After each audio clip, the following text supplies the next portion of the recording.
You are now about to witness the strength of street knowledge. And we've got arm day. We're going to start off with biceps.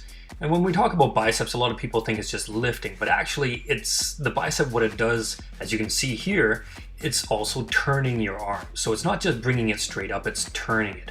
So for any exercises, try to remember that.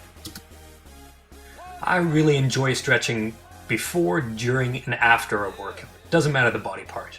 Here I'm stretching biceps and you can see I'm kind of overextending. I'm finding a nice pivot point and rotating my shoulder. This is how I stretch bis, whether it's holding on to something or not.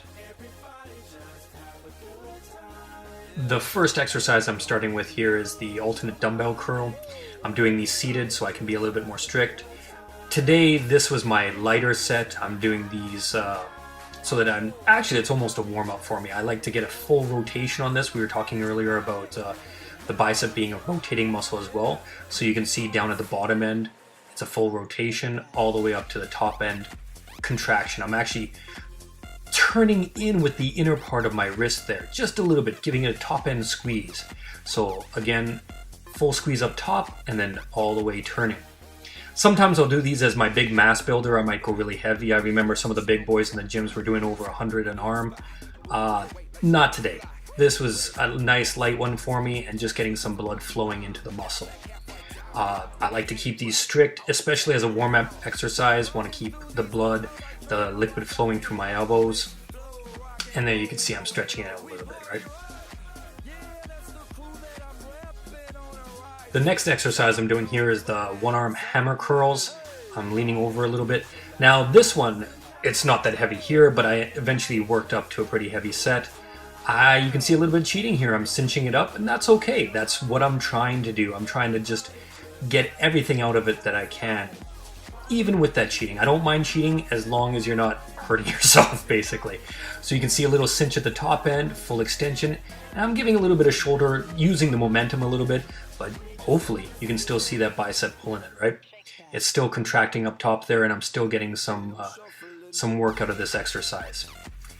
Don't cheat so you're not getting anything out of it. Make sure you're getting something out of this. Alright, if the other one was cheating, this one is not. This one's strict. You can see what I do is I set my arms into my lats almost, and then I fully extend them at the bottom there. This is just some light tendon work that I'm doing. I never go heavy, maybe 10 pounds or something like this. I just see this as working that base of the bicep, but also working the connection points in the elbow so that the tendons are getting stronger with that full extension. A lot of people shy away from this exercise, but I think if you do it really light, nice and strict, you'll get a lot out of it. Now for working the peak and the concentration, I'm doing a one-arm cable curl. You can see nice extension, nice contraction. I'm going to show you how to do it wrong here. I see a lot of guys cinching in with their chest, pulling it in with the shoulder, the chest, the forearm, everything. That's not what I want.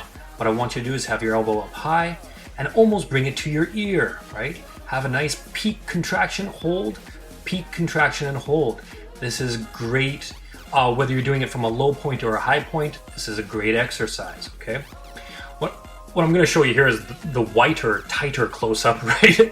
You can see how if I turn my arm a little bit, you can see how the bicep forms a little bit differently, right? If I extend my arm in different ways, it's going to change the shape of the bicep, so I can round it out and elongate that bicep head, or turn it in and really work on that peak. So at the top end, maybe I'll give it some extra squeeze and extension and bring it in and give it an extra tug, right? There you go. Okay, now we're moving on to the tricep. It's really hard to see here, but what I'm doing is changing hand positions, hands up or hands down, supinated or pronated, and this will change how the impact on the tricep here. It'll change how you're flexing that rear head of the tricep, right? So you can see, depending on the hand position, where it's hitting on the arm. To stretch this out, you can get a training partner or a personal trainer. I've picked my little personal trainer here. She's a cutie. I'm using her face though. Basically what I do is set my elbow up against it and really stretch and use the back of my head to push that hand down a little bit extra. For my first tricep exercise, I'm just doing a simple cable press down.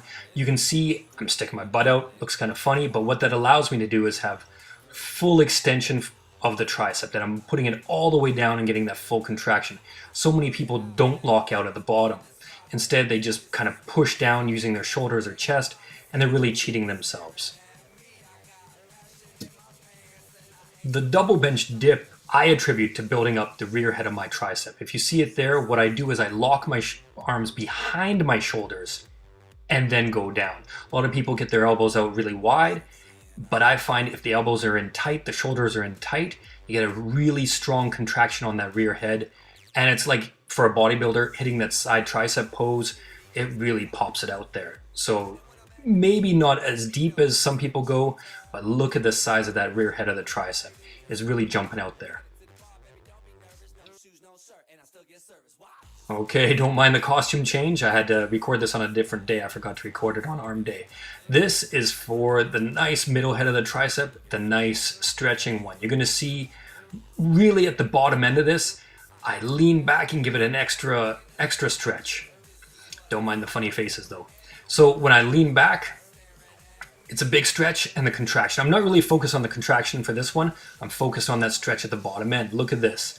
I bring my triceps back and stretch it on out, right? Back, and give it that extra stretch of where it's comfortable. I'm not hurting my back or anything. I'm just making sure I go to the fullest point that I can.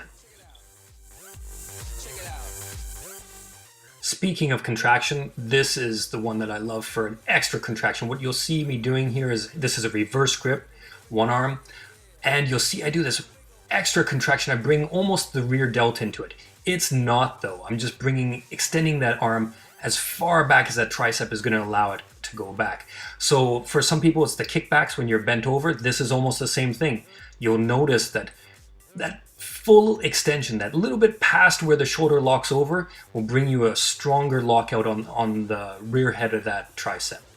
So try to give a little bit extra there. Okay, stretching out the forearms. I know this looks goofy, but when your forearms are warm, you're going to appreciate this stretch. Make sure you move your arms on both sides there. Stretch those puppies out. On this day, I did forearm cable curls. A lot of people use a barbell. For me, this is more comfortable because I get a stronger contraction. Often you can't go as heavy, but I'm not really worried about how much I'm lifting right now. I'm more worried about the form, making sure I'm accomplishing what I'm setting out to do. So here, I'm basically looking at the contraction. I want to make sure I get the full extension of the fingers and then the full contraction up top, right? I got long arms, so this is important for me to try to build up that forearm base.